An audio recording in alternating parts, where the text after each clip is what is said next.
I'm joined by light welterweight prospect Mcdonagh. What's going on, mate? How's it going, Luke? Good, you? Yeah, not too bad, keeping well. Firstly, mate, I just want to take you right back to the very beginning. When did you start boxing and why? I started boxing when I was 9 years old, and just where it was, my dad used to take, every time I used to go see my dad, he used to get me on the pads, make me spar my cousins and that. And the way it was as well, my stepmom's brother was a top amateur and a top pro as well. Blue Boy Gallagher, and her first cousin was PJ Gallagher, who won the British title. So it's really in the family. So did you take inspiration from her? Yeah, that's what I look like. I think, yeah, that's what I would be. But I took inspiration of Joe Calzaghe. Like, he's my main idol. Any reason behind it? Just like he's southpaw, and he never got just class. He is. So you know, to have a very colourful amateur background. Just tell us a little bit about that. What you've won and who you've fought. I won the NABCs. I got to an senior ABA final.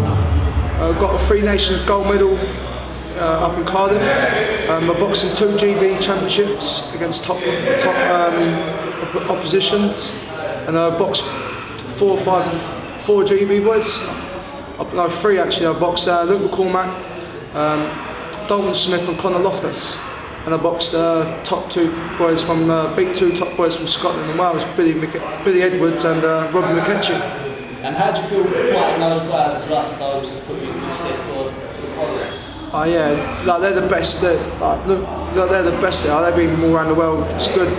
You know where you're at on level-wise when you're competing against them and you're holding your own, losing just a majority out to them. You know where you're at. So you turned over to the pro ranks with Bill. When some could say that maybe you've gone with someone with a bit more experience in the pro game, why do you think it was important to stay with Bill? Because why I change for when it's working? Like, the proof's in the pudding. The last 3-4 years I've been with Billy. Like, look what you won.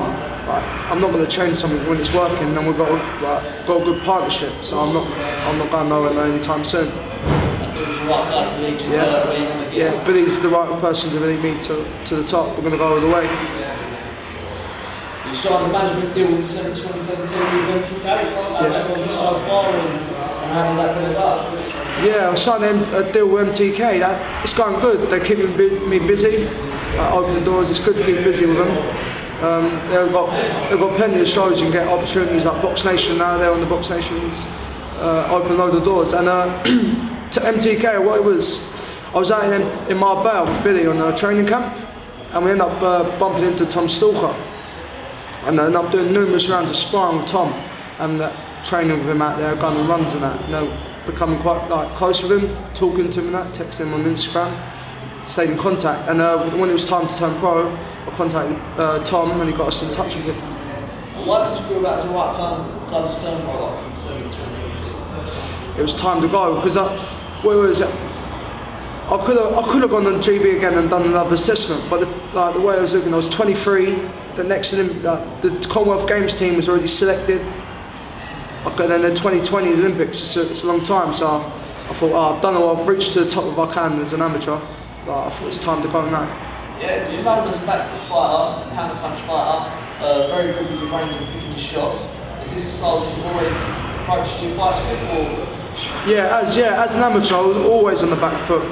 Slick, awkward southpaw, fast on my feet, always hit and move. But as a pro, I've had to adapt to my style, sit with my punches more, slow my feet down, slow. It's all about slowing it down and taking your time, not rushing 100 miles per hour. Because as an amateur, you always so you're 100 miles per hour. But now, the longer the rounds are, as a pro, you settle down more and sit on your shots and try it. It's good. A lot of people have mentioned that you don't waste many punches.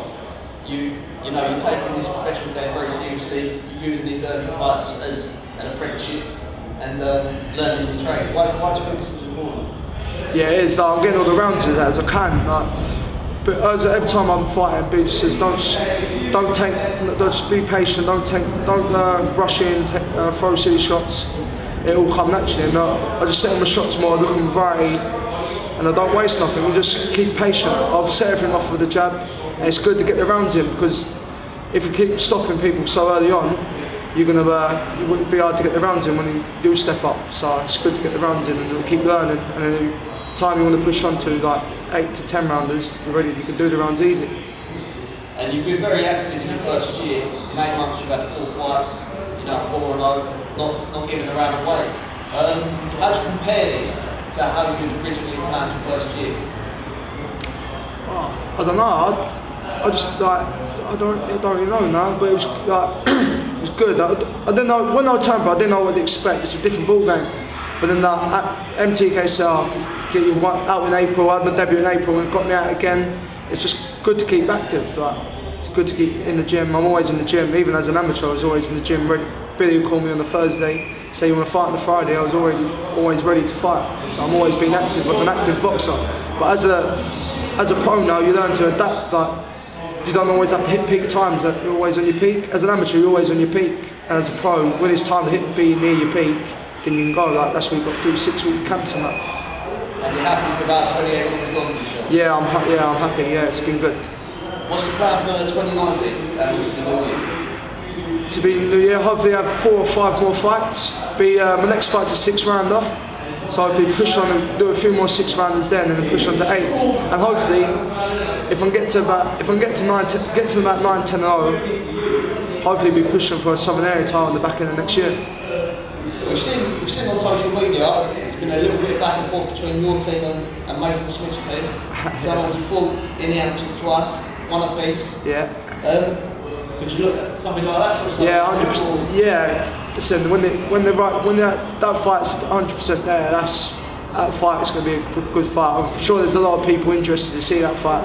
When for a Southern Area, that'd be a fight, or British, anything like that. We'd see a Mcdonagh versus Smith, number 3. But you've seen Zach Jelly and Umar Sadiq recently. They just, they were prepared to risk their hopes. Same with Taylor Jones and Linus Dozier having another fight. How do you feel this would benefit you fighting Mason Smith so early? It'll benefit me a lot. I know what if it's boxing, ain't it? If I'll take any fight as it comes. When the time's right, what Billy says I'm ready to go, I'm ready. I believe in my ability. I believe in what Billy says. Fighting Mason Smith, it just put me up there, won't it? He's a prospect as well, but listen, I know I got his number. I know the story. Is there any other guys that you sort of got an eye on in your division? Just keeping the market tapped? Nah, you see all the top ones, don't you? But you just take it. You see all these top names out there.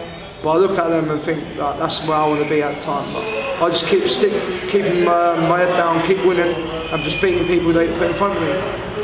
Going to enjoy Christmas this year, or? Yeah, I enjoy Christmas and that. Just eat well, have a bit of fatty foods and that. Enjoy Christmas, and then I'll be back in the new year. Yeah, is there anything else you'd like to add? Nice, thank you. Anyway, thanks for all the support and that. Everyone come watch me and ready for another 2019. Still minstrel recruitment, Missed India. Yeah. Thank you for having me down today, Martin. Sound, thank you, Luke. All the best, thank you. Nice one, mate.